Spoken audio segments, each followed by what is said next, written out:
Okay, welcome again to another episode of the CEC monthly exchange.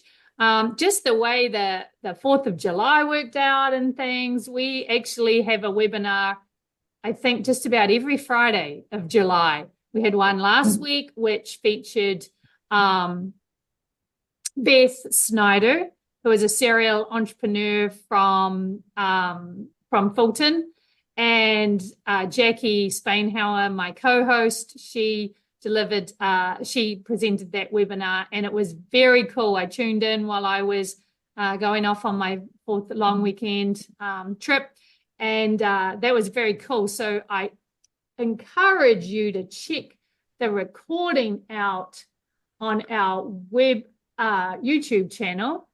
And let me just pull up the link here so that I can get that for you. So this is our one from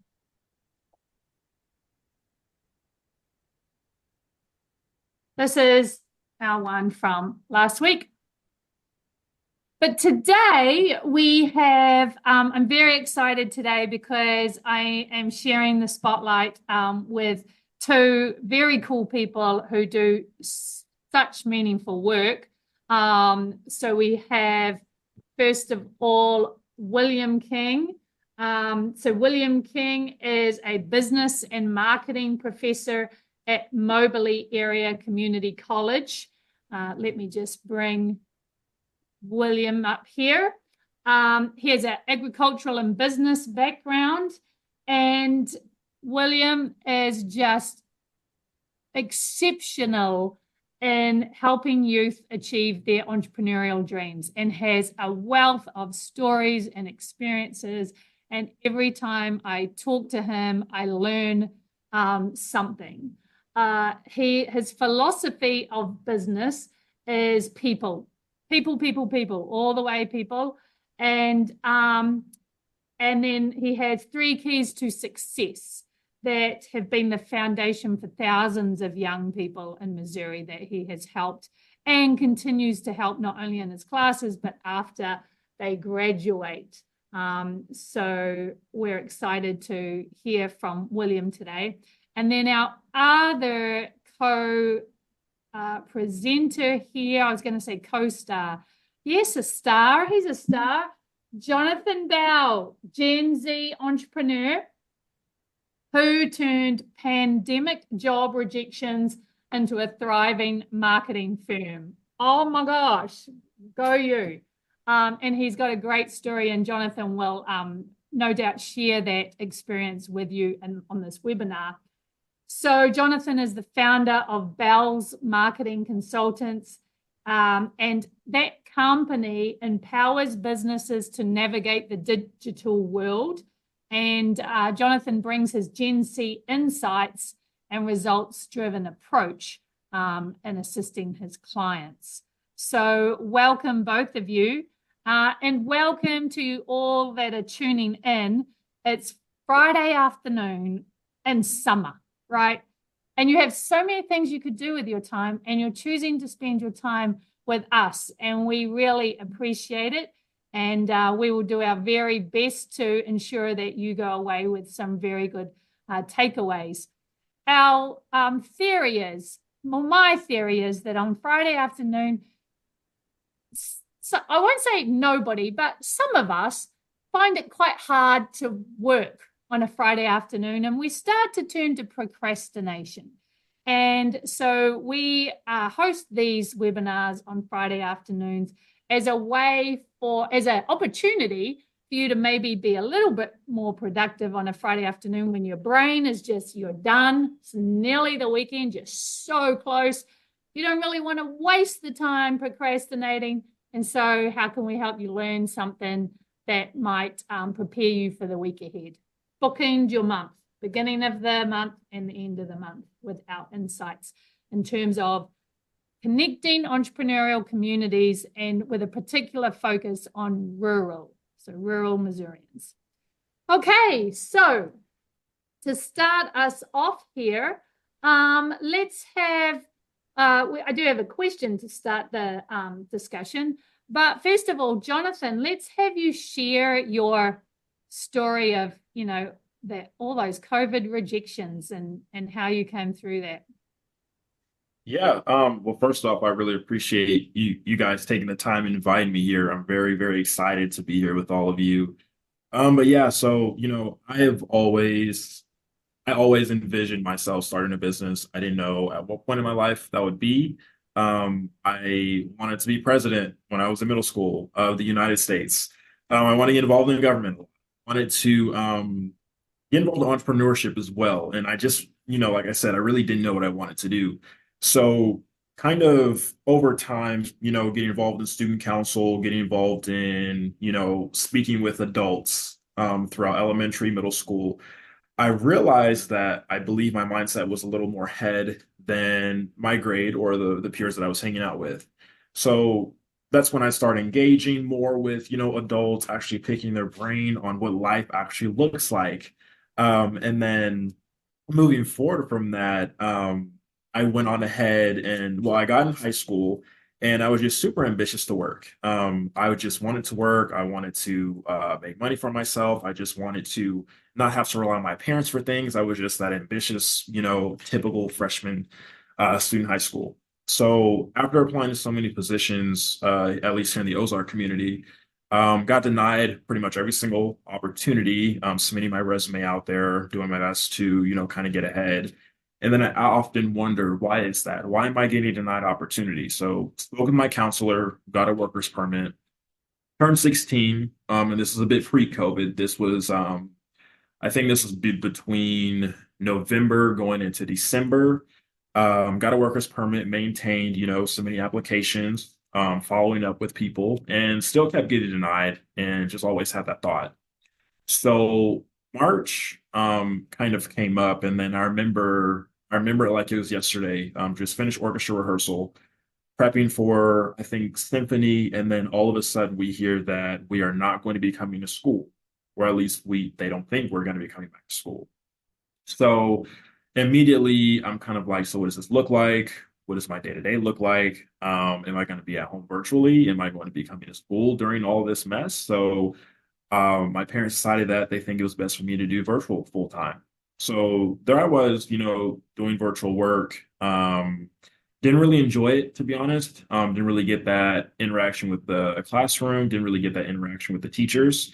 So it kind of left me bored. I believe that mentally I was not being challenged. I wasn't being challenged with schoolwork. So that's when I just started figuring out, okay, if I'm getting denied these job opportunities now, what is it that I can do at home since I have so much free time on my hands? That's when I thought about getting involved in real estate, wholesaling real estate. That's when I started getting involved in, I think that typical drop shipping business model as well that was so popular back in 2020. And then I decided, I wrote down a list. I figured out what I was good at. I called it a personal legend. So figuring out what is it that I'm good at? Why is it that I believe I'm good at this? And how can I turn whatever I'm good at into a business and just kind of operate that way? So my curiosity started to peak looking at, social media algorithms, understanding why can I only see certain content? Why can I only see certain things?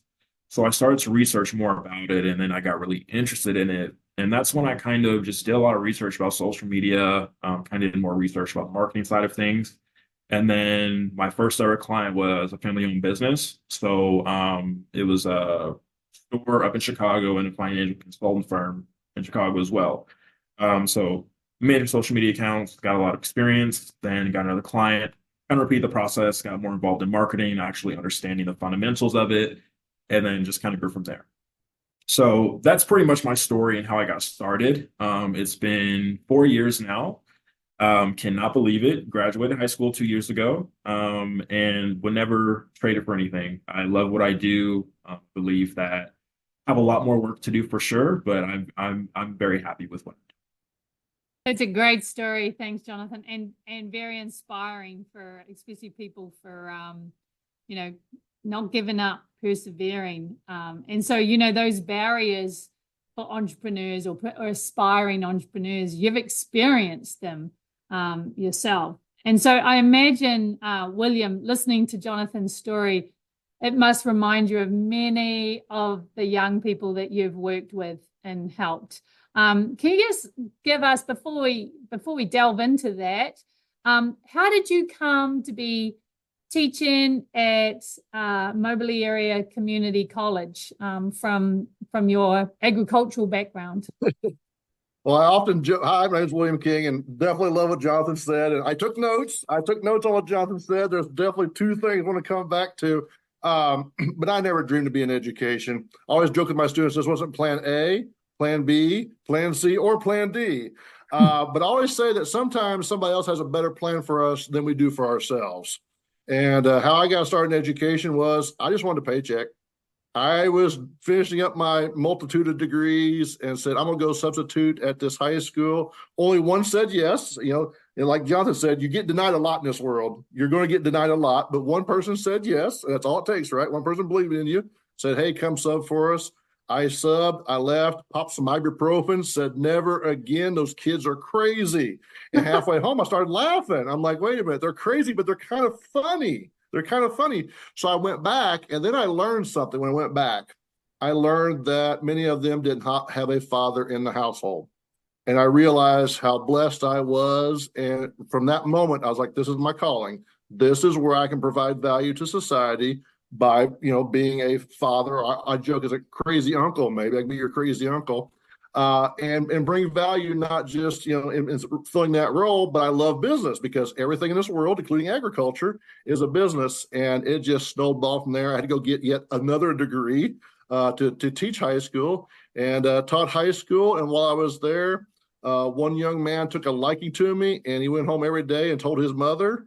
And his mother just happened to be one of the people that was in charge of hiring at MACC. And so I was stolen away to go there, and I'm happy to be said. I'm in the process of being stolen still. I teach at a multitude of different colleges, but MACC is my full-time gig. Love it there. But if you have a need, I will travel. So then, William, in your work, in both rural and with students who come from a variety of backgrounds, some come from rural communities, some come from urban communities, and Jonathan, weigh in on this as well. Are there differences between the barriers to entrepreneurship and between rural and urban communities? So are there barriers that are specific to rural communities? Is it different for rural entrepreneurs when they're trying to start their businesses? I think it's not only different in rural areas, but it varies from town to town. I've worked at several different towns throughout mostly northeast and central Missouri, but the towns can literally be 8 miles apart. And I always say every town has a feel, and every town has different assets and liabilities. And it's a different work ethic. That town I talked to you about, I've had up to 10 students from that town on our family farm at one time. There's such loyalty and hard work. And I can go 8 miles from that town to a larger town and not get that same work ethic. So, why does that happen? Where'd the mentality come from? And it comes from a multitude of things, but it varies a lot from town to town. There's been some days that I will teach the same class on 3 days. I will teach business management, and it might be 20 miles apart. Every class is different. Every mindset's different. And it's just amazing how it could vary, even in a rural area, 8 miles apart. I will say, coming from an urban background, to be honest, I believe that in that mindset, kind of thinking, it feels like the opportunity's there. Depending on where you are, of course, but there's just so much opportunity. The business is there.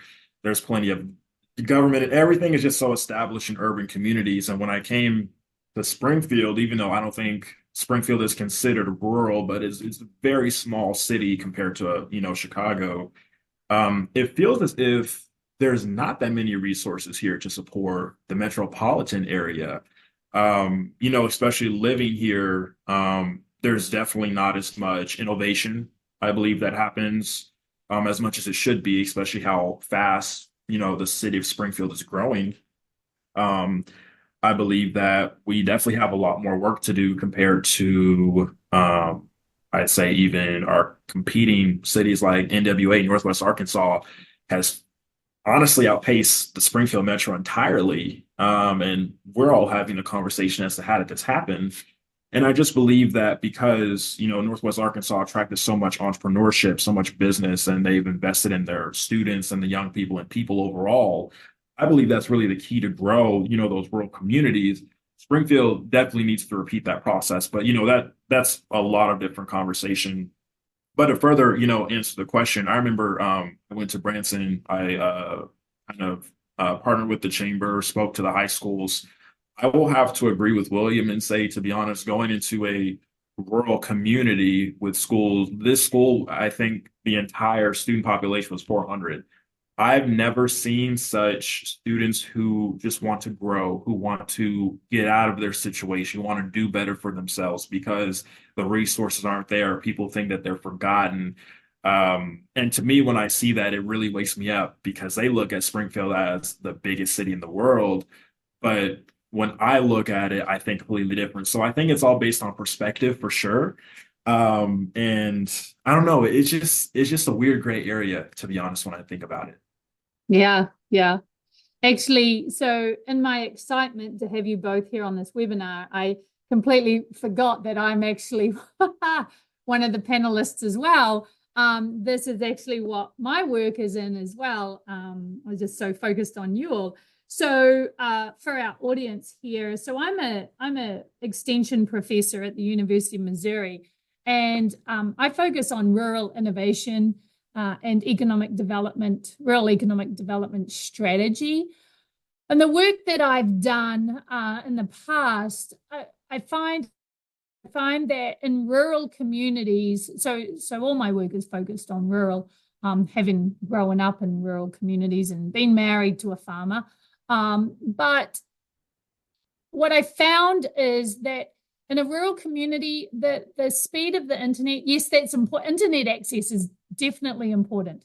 The speed of the internet, the infrastructure, etc. Those things, though, are secondary to the existence of what Jonathan and William have referred to about the supportive ecosystem. Like Jonathan was saying about how down in Arkansas, they have this critical mass of entrepreneurs that are supporting each other, which then attracts more entrepreneurs, right?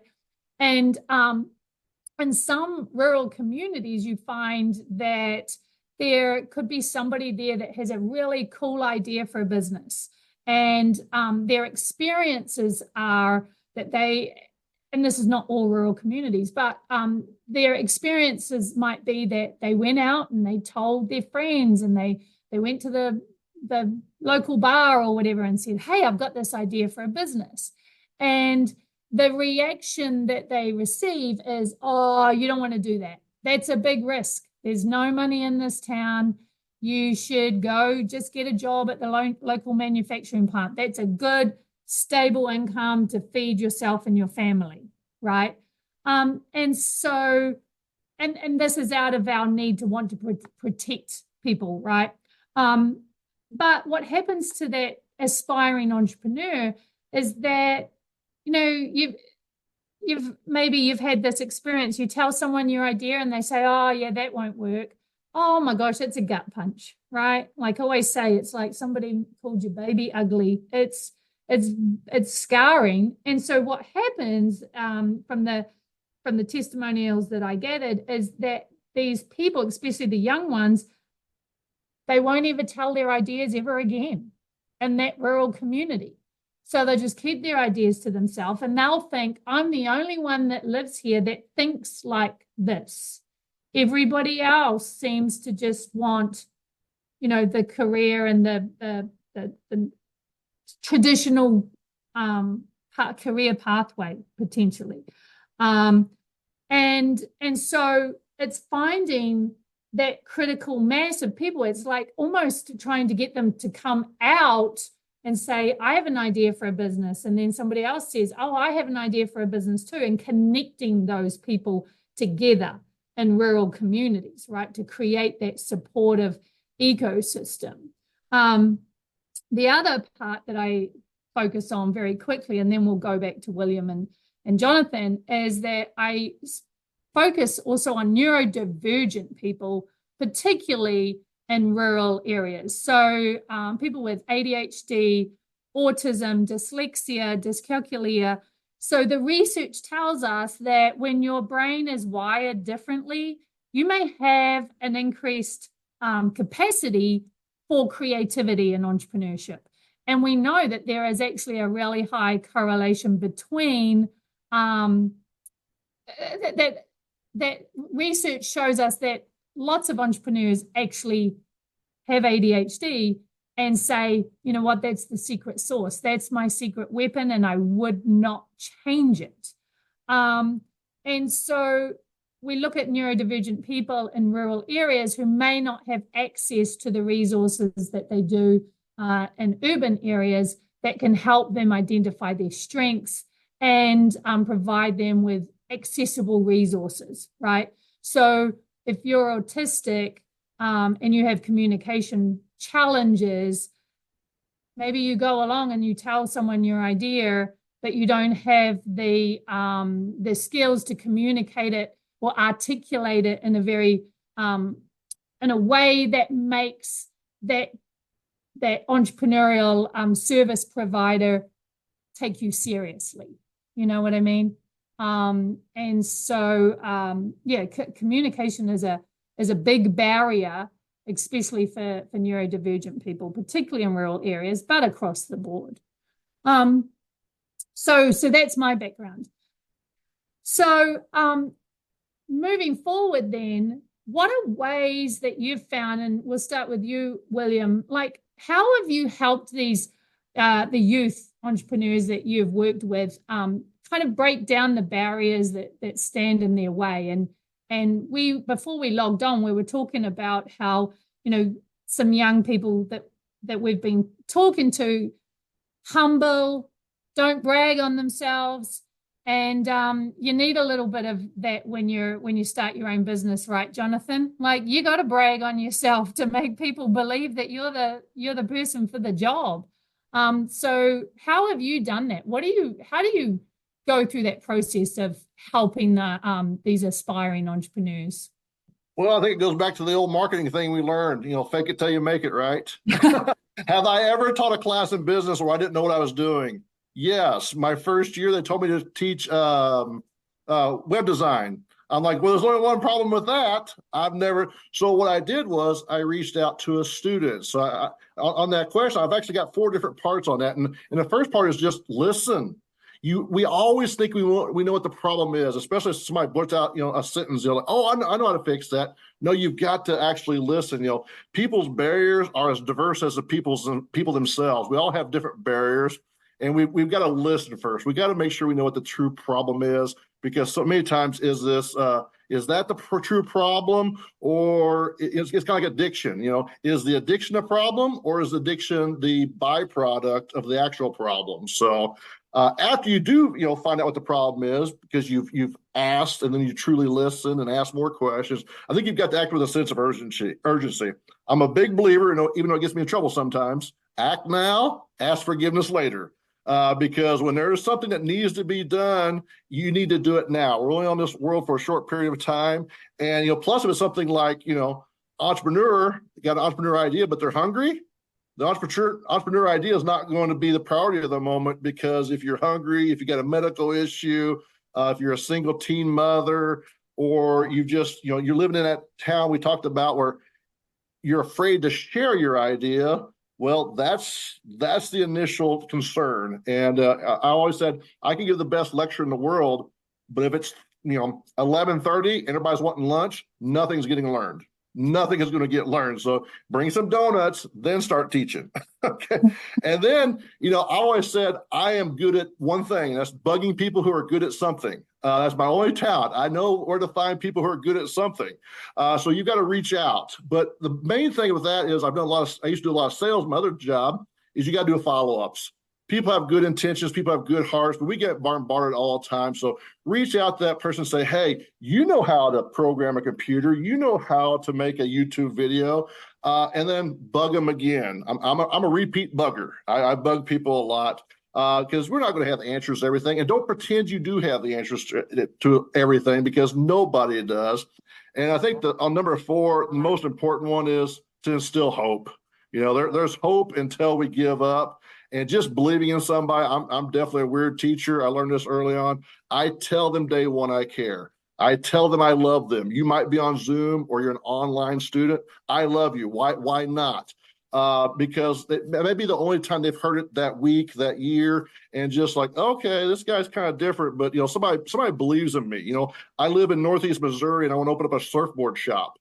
Nobody's going to tell you that's a great idea, but maybe they haven't thought about it a certain way, and maybe it's a failure. Maybe it is a horrible idea, but you know what? Somebody believed me in that idea, so now I feel okay having another idea. Because even beyond entrepreneurship, if you work at a business and you're an entrepreneur, the best way to never have an employee make you money is to tell them all their ideas are bad, because they're going to stop having ideas. And when you stop having ideas, you stop having growth.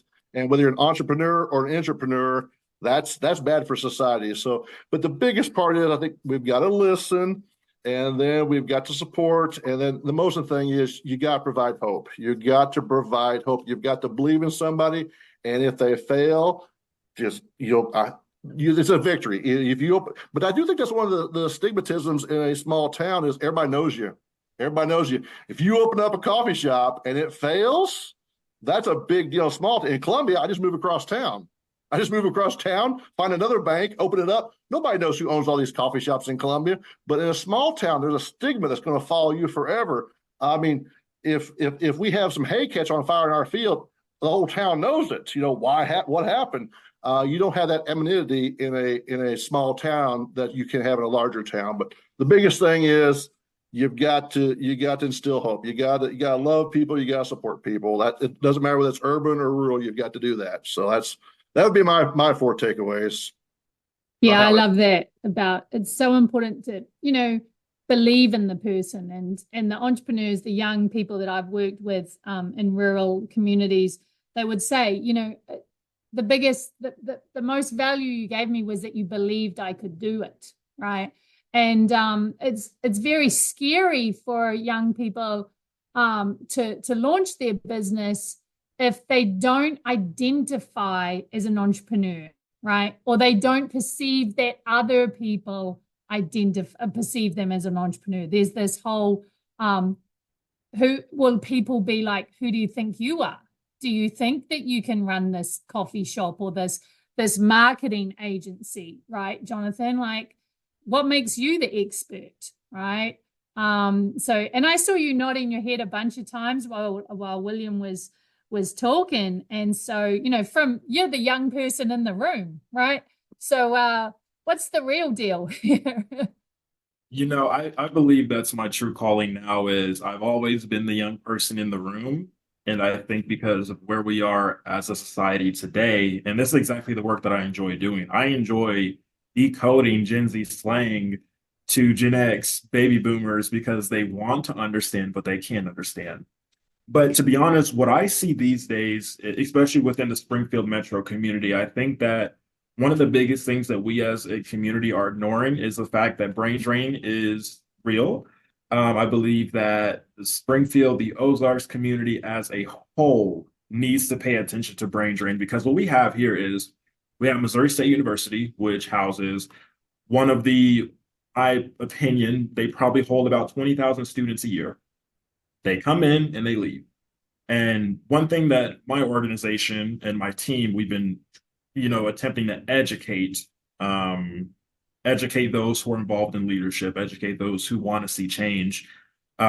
You can't bring students here from Southern Illinois. You can't bring students here from California, New York, Florida, and not provide them the sort of give them to stay here. And what we're seeing is all these colleges, universities here in the area, they just allow the students to come on campus, get their degree, and really just go. So our whole objective is, why don't we try and keep our young people here? Why don't we provide resources? Why don't we actually create a curriculum that makes sense? If they want to get involved in entrepreneurship, let's support that initiative and actually build business classes that make sense. I attended a business class my freshman year, and to be honest, I didn't learn anything. The only thing that I got valuable from that class was how to set up an LLC. I didn't really understand the whole the idea of setting up your taxes. If you are LLC, should you file your taxes in an S corp, or should you keep it within your LLC? Do you want to get double things like that? And I feel like because we're not getting it, we're going to continuously get stuck in this situation. There's a lot of people who want to leave the city of Springfield because they believe there's no real opportunities. They believe that this is just a town that's been here for quite some time. It's super old. It's not innovative. There's no fresh ideas coming through. They feel as if our current leaders are not giving them a chance. So what I'm wanting to do is kind of be the voice for those young people and say, hey, we've been doing this for about 4 years. Yes, it's not enough. There's a lot more things that we can do, but we're really wanting to set the tone for young people, at least here in our region, which is Southern Missouri, and say just because, we're not in New York City or just because we're not in Los Angeles, California, it doesn't mean that you can't do it here. There's been a lot of successful people from the Ozark community. People always say things about Brad Pitt. If you guys know about Jeff Hupton, or I think his last name is Huffington, he made this video 7 years ago. It was, you can make anything anywhere. Jeff started a talk show in the Galois Theater downtown Springfield, and honestly went national. He's traveling all over the world now, and he still has his office here. So things like that. I just wish that we would do more listening for the young people, vice versa, because I know there's a lot of young people who are like, that old dude doesn't know what he's talking about. But I think that if we could just sit in a room, get together, and actually listen to each other, I think that we'll go far for sure. Oh, you're so right, Jonathan. I am currently teaching a summer camp for neurodivergent high school students, and I tell you what, I'm learning more from listening to them than I think they are from listening to me. And they're spouting wise words left, right, and center. So yes, we can always learn from each other. William, I was just thinking as Jonathan was talking about, his comments about, I took a business course, I didn't learn anything. I learned how to set up an LLC, and you're nodding your head. What do you do in your classes that's different? Like, how do you address this? Well, first you got to break the rules. Break the rules. There is a prescription, and the reason I know there's rules is because one of my many jobs is I teach business education for future high school business teachers. And I'll just give you an example. I'm big on investing and not really big on debt. I had one of my students look over our standards, and I kid you not, that the section for high school learning about debt is that big, and the part for investments is like borderline non-existent. So, but what I found, and I just wrote an email about this, which probably offended some of my coworkers. The students want it. The students want it. Now, some of them want the status quo. They just want their grade because they don't know the value beyond the grade. But I can think of an example where I do not have an autonomy at another location to do what I like to do, and I had to do the lecture. But one time I didn't, and I realized I should have. I'm like, okay, now my job's in jeopardy. So I told the students, they're like, but wait a minute, we found value in what we covered tonight. I'm like, well, there's only one way around it. I've got to give you double the lecture. And I kid you not, they said yes.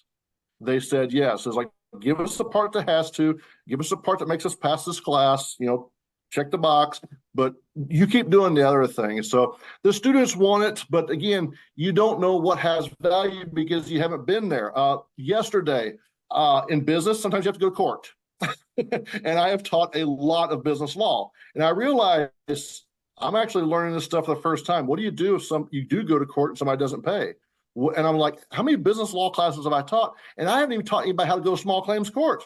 If you're in business, you're going to have to go to small claims court at least once in your life. And here I am. I got a degree in this basically, and I've never even done it in real life myself. And I'm like, all right, next semester we're going to do what we have to do, but we're going to fill out the paperwork to take somebody to court. Now, LLC, that's a good baby step. But what about all the tax forms and all the other stuff that you have to do? And so I think that's the main thing is we do have a prescribed thing we got to do, and I'm not saying that we should have free reign to do whatever we want because it would be all over the place. Every intro to business, you should be knowing the terminology. Everybody needs to talk the same language, but within that, you can shake a person's hand and make eye contact. You can practice that. That may have never been done. I still count change once in a while. Our students still can count change. I know we're not quite to a cashless society yet, but you concentrate on what's really important and you do what has to be done. And here's one thing I've learned that my very first boss taught me this. If you take really good care of the customer, your job is semi-secure. If you take care of the customer and they provide value, your job's secure because at the end of the day, the customer is paying the bills. So I know I rub some feathers no matter where I'm working at. But when a student comes back and say, I got a job because of what I learned. I got a job because of this. I found value in this. If I didn't cover chapter 16, we didn't get to it. It is what it is. I'm sorry. So, and again, I think another thing is I've been blessed to go out in the, I don't want to call it the real world versus not real world, but a lot of people call it, the real world. I've been fortunate to be there and then come back to education. So we have those conversations, and there's many, many things I don't know what I'm talking about. So I'm big on guest speakers, and I wanted to bring this up before. I know Jonathan was talking about. I made another note is I am mind blown when I have a guest speaker and I ask them about their failures. We think Warren Buffett never fails. We think these people never fail, and they laugh. And because everybody talks, it's like if somebody goes to the gambling boat, they talk about their winnings, never talk about their losses. I tell the students about the stock I lost 73 grand on. Yes, if you invest in the stock market, you can lose a lot of money. But we brag about our success. We're always doing this, especially as educators. No, we got to say, I don't know the answer. I have set you today in class. What did I do wrong? And find those people that are doing good things, but also ask them how they messed up. We bring some very good guest speakers in, and they talk about the time that, oh, yeah, I've got this amazing business. I went bankrupt twice before this one. It's okay to fail. We're all going to fail. Not a single day of teaching have I ever not had failure. So I think that's a huge part is admitting failure. Yeah, for sure. When we're talking about those skills that that we're potentially not teaching in our classes, but side note, this is the phrase that I use is to stop me getting in trouble. Is that entrepreneurs are supposed to break the rules, right? Entrepreneurs break the rules, and as teachers of entrepreneurship, we're supposed to break the rules as well. Well, that's how we're wired. But I'm thinking about, Jonathan, your business is in digital marketing, and what are the skills that you think, like, first of all, Missouri, we're taking care of the internet access problem, right? And so more and more communities are being able to have high-speed internet access. And so then the next question is what are the skills that are really important for our young people to learn, and what are the ones that are maybe not getting taught, especially by the likes of me, who's 50 years old and doesn't know my way around TikTok, right? Like, So glad you asked that question, because I firmly believe, and this is not specifically geared towards a specific generation, but I firmly believe we have failed our younger generation, from Gen Z to Gen Alpha. And I see it because, and I'm apologize if I go off topic, I'm very, very passionate about this. My little brother's only 5 years old. He's Gen Alpha. Immediately, he can pick up a tablet, he can pick up a remote, he can pick up a phone, he can do anything and everything with technology. Gen Z, my generation, grew up with technology. It was introduced. We started getting laptops within our classrooms. We started not writing on paper anymore. We started relying on technology more and more. Gen Alpha is born with it.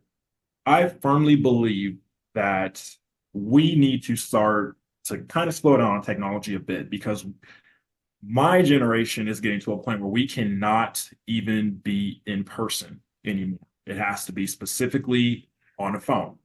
If you guys have any kids, if you have any grandkids, if you see them talking to their friends for the first time, they're gonna be like, hey, do you have Snapchat? Not, hey, what's your phone number? Hey, how can I get in contact with you? What's your address? It's, hey, what is your Snapchat? What is your Instagram? We have to start slowing down on technology because that's when anxiety starts coming to play. Where all of a sudden everyone has an Instagram page. We're flaunting our life is just this amazing, but behind closed doors, it's different. We are we are painting pictures of ourselves in the public eye as it's just this amazing thing. And like kind of like what I'm saying earlier, we get in person, you realize this person is genuinely not okay. That's when interpersonal connections is no longer a thing anymore. That's when we don't really talk about mental health anymore. It's just, hey, I am mentally ill because I just am. We don't even know why. So I believe that's one very, very big important thing for me. We have allowed technology to take over our lives. And what I'm also seeing now is artificial intelligence is becoming a really big factor. Um, all of a sudden I hear the big tech guys say, hey, we need to slow down on AI now, all of a sudden. And to me, it's like it's a little too late because now younger generations are relying on AI to think for us. It's no longer we are having a thought process behind the actual human being. It's allow a computer to think for us, to answer questions for us, get advice from. And I just feel like because of this, I think it's hard to explain, but I think we're a little too late. Um, there is still hope. Like William said, there is still hope at the end of the day. But to me, I would rather want to slow down on technology across all the board, and just allow us to understand what life actually looks like. Let us go outside. I remember I went outside all the time. No one does that anymore. It's a sad reality. It really is. But hopefully I answer your question. No, I really appreciate that perspective, Jonathan. And yeah, you're right. The genie is out of the box with AI. But you know, so I'm that makes me connect to what William said before about in rural communities, you have a fire in your field, the whole town knows, right? Those connections in rural communities, are they a little bit more in person? Are those young people growing up with more opportunities to be in person and develop those connections in person than say in urban areas, or you know, even as adults, right? You all go to the tractor pull and the Christmas parade, and you see, because the community is smaller, those relationships are easier to create, or nurture. And so is there something we could potentially learn from rural communities in terms of how to slow down on technology? Yeah. And I'm No, just that's a really totally good thinking off question. the top of my head. Sorry, That's a Jonathan. really good question. I used to work with someone who was from Sikeston, Missouri. I think that's where she's from, or it may have been a little more on the Southern Illinois side, but she came over to Springfield and it was very overwhelming for her because she knew everybody. Everybody knew her. And she came here, it was kind of the opposite, and I can tell she missed home a lot.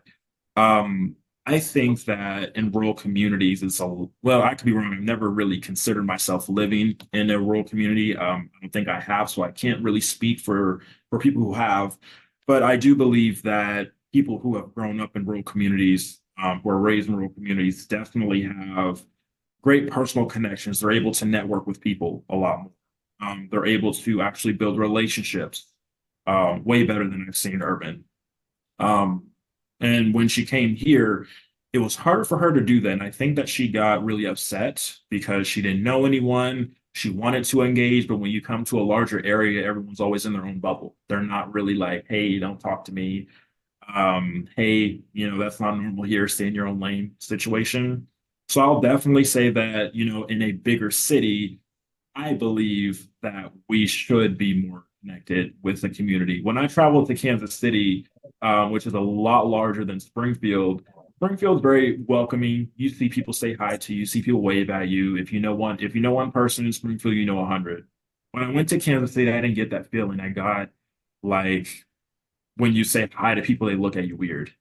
Um, when you try and engage, in conversations at like in line at a donut shop, just an example, it's not really normal. So I wish that we would practice that in our daily lives. I wish that we would be more community driven, but it's just not the case anymore. And I do believe technology might have a factor in that. I'm not too sure, but definitely relationship building has lost its way. Um, if you're in a much larger area, and I know it's a lot different in rural communities. So that would probably be something that I wish we could see. I agree a lot. In fact, while he was talking, I went to my LinkedIn and copied and pasted my last email I've got. So there's an employer here in, big employer, St. Louis or Columbia and Kansas City, doing a lot of hiring. And I had lunch with her, and she's like, "I want to hire your students." I'm like, "But there's one problem. Your application says bachelor's degrees. Mine have associates at best." And she's like, "You know what I'm talking about. Because, we want to hire the attitude, train the skill." So that email right there, I just said, "Listen, I'm not sure this kid's done with his associates yet. He's a good person. I don't know how good he is at this and this and this. He wants to learn. He's trainable. He's a good human being." And they're having lunch tomorrow.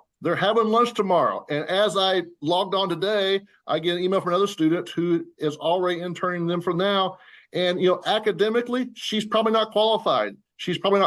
So there is a need for good people. At the very beginning, I was kind of surprised you mentioned it, but because all my students know about the 3 keys to success. Remember, I said I steal all the time. Those 3 keys to success, those were told to me by a business owner here in Macon back in 2010. Or somewhere in there, he came in and said, "You're doing great things, Excel, PowerPoint, resume, blah, blah, blah." I was like, "No, that matters." He's like, "If you're going to work for me, show up on time and do what's needed." And I got to think, I was like, wait a minute, that just makes a whole lot of sense.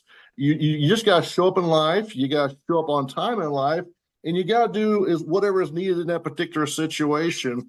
And we spent a lot of time on it. And going back to how do you get the balance of education, what really needs to be done?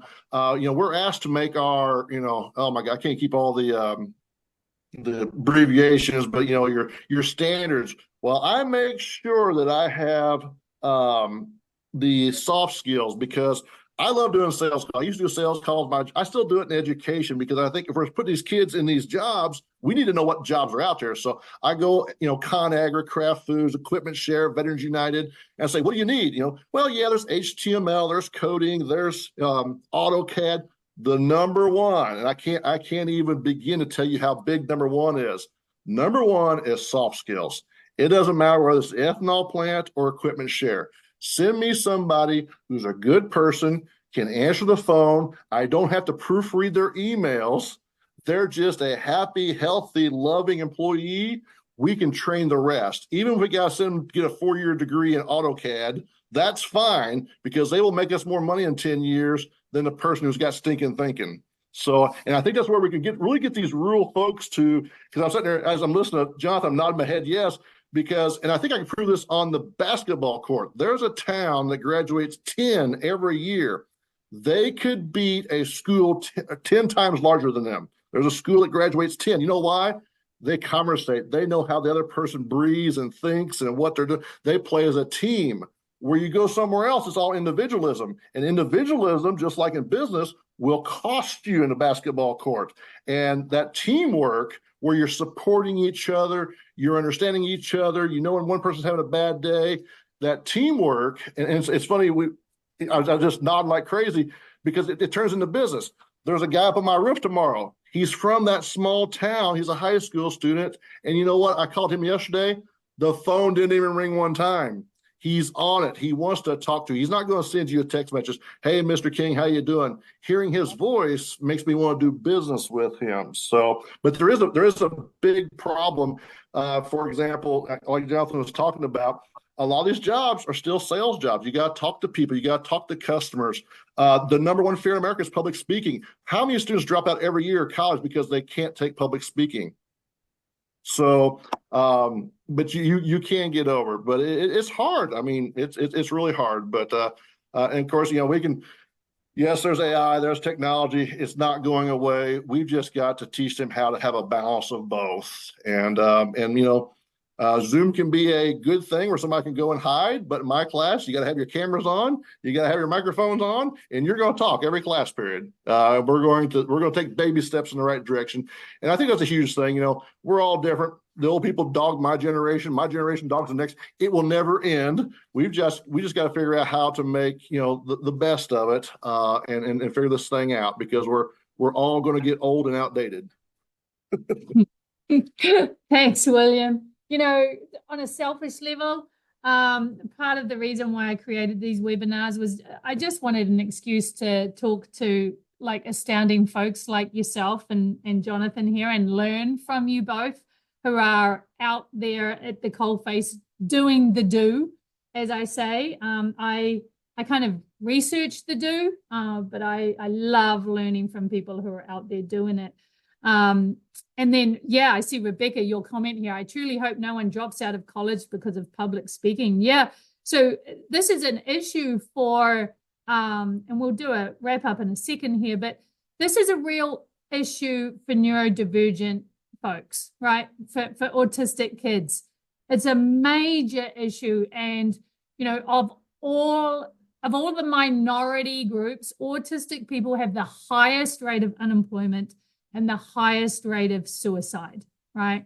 It's like 80, I should know this statistic, but I've lost it. But it's something like 80% of autistic people will spend a lifetime of being unemployed or underemployed, employed in jobs that are not suited to their exceptional skills and abilities, because those soft skills, the communication piece, is so difficult for them, right? That's public speaking, etc. It's so difficult. And so we have to keep in mind, that that this is a barrier to innovation.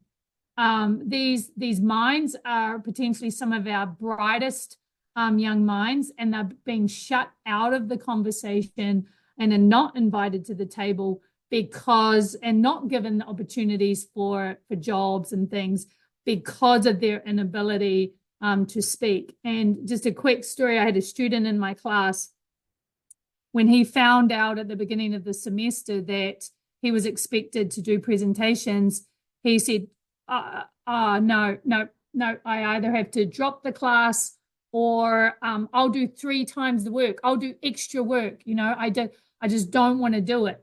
And so I worked with him to be like, because I said, no, if we can get through the semester, we can get through the semester and you can kind of practice at speaking. Imagine how you're going to feel about yourself at the end of these 16 weeks. And so we started by saying, I prearranged it. I said, next Tuesday, I'm going to ask you this question, right? And I'm going to point to you and I'm going to say, Charlie, that wasn't his name, but I'm going to ask you this question so you can have your answer prepared and let's work on an answer. So then he had his answer prepared. And then the next week I did it again, right? And then after a little while, he just puts his hand up. He offers a answer or a thought. By the end of that 16 weeks, he had learned that when he speaks and presents his unique perspective, that the class would go, oh, that's really cool. I never thought of it that way. And in our last week, you know what happened? I had to actually be like, hey, I need to teach, because everybody was talking to him and he was talking to everybody else, right? And so, yeah, these are things to keep in mind, that for some people it is such a barrier. Final takeaways, William and Jonathan, what are you going away with today with, like, yeah, I thought that's something I didn't realize, or something that's going to weigh on your mind? And I know personally, I really appreciate your perspective there, Jonathan, of the young person and the way that you look at things, and we got to slow down on technology. That really is going to inform potentially the way I approach my class this semester, because I might have been going in there going, hey, AI. Maybe I'll go, hey, let's just talk in person. So that's my takeaway. Yeah. I would say my takeaway is I'm very happy to hear that we have teachers out there that actually do their best to prepare my generation and future generations for the real world. That's one thing that I haven't seen very much of. I know there's plenty of good apples out there, but the good apples are not recognized as they should be. So, William, I appreciate you for actually doing your best to prepare this next generation for the real world. Because to be honest, there's times where I'm scared. I don't know what it's going to look like. There's not that many people who are willing to sit down and be patient. There's a lot who are not willing to be understanding, or there's just not people who are willing to actually communicate. So that's one takeaway that I have is they're very, very good teachers out there. Well, shoot, after that, I don't even know what to say. I will tell you that, I tell my students misery loves company, but so do good people. It's just a smaller circle. I don't mean like good person, but like the right mindset. So I know in St. Louis, there's a professor trying to do what I'm doing. He's not given the autonomy, but he's doing the best he can with what he has. And I think that's a key point. We're out there, we're doing the best we can. We just got to make sure that we have autonomy with accountability. We have autonomy with accountability and given those tools to do the best we can, because sometimes things like soft skills and a student who is hungry is nowhere on your curriculum. We're not taught that in teaching school, how to deal with addiction, how to deal with all the stuff that's real. I mean, addiction is a huge part of my class. I have a lot of students who are addicted to something. It could be technology, or it could be heroin. Let's just keep it real. But that doesn't mean both of them don't have great entrepreneurial ideas, but we just have to figure out how do we accomplish both of those things. So my biggest takeaway is I did what I do so often, and that's talk too much and listen too little. I'm wondering what did Trish have that I could learn from? What did Melinda have? What did Daniel have? What did Susie have? So I encourage you all to email me. We'll Zoom one-on-one or come to the conference, because I really do want to be a round table, because I'm as only good as the people around me. And I feel like there's some really good people in this room that I hope stay in contact. That I love that you said that, William, because I was just thinking myself, because of Daniel's comment here, I was thinking, you know what, one day we should do a webinar and have everyone who just turns up share what they do and learn from each other. I love that. So yes, you can learn more. Jonathan and William are both speaking at our Connecting Entrepreneurial Communities Conference in Fulton in September. That's the link to learn more about the conference. Tickets are limited. This is a very small conference. And so if you want to particularly register for their sessions, I encourage you to do it quickly. There's only 35 seats for each session. Next week, thank you, William and Jonathan. Thank you for giving up your time to come and be with us. Thank you to everybody on the call for joining us. We so appreciate you all. Next week on Friday, we are hosting Dr. James Stapleton, who is the founder of Codify. And so if you're on this call, you are already registered for our webinar series. But here's the link if you want to share it with somebody else to say, hey, you know what, I was on this webinar today and it was fantastic. Maybe William and Jonathan, if you want to put your emails in the chat, so if somebody does want to reach out to you. Thank you so much for inspiring our audience on this Friday afternoon. It makes my heart very happy. Thank you, everyone.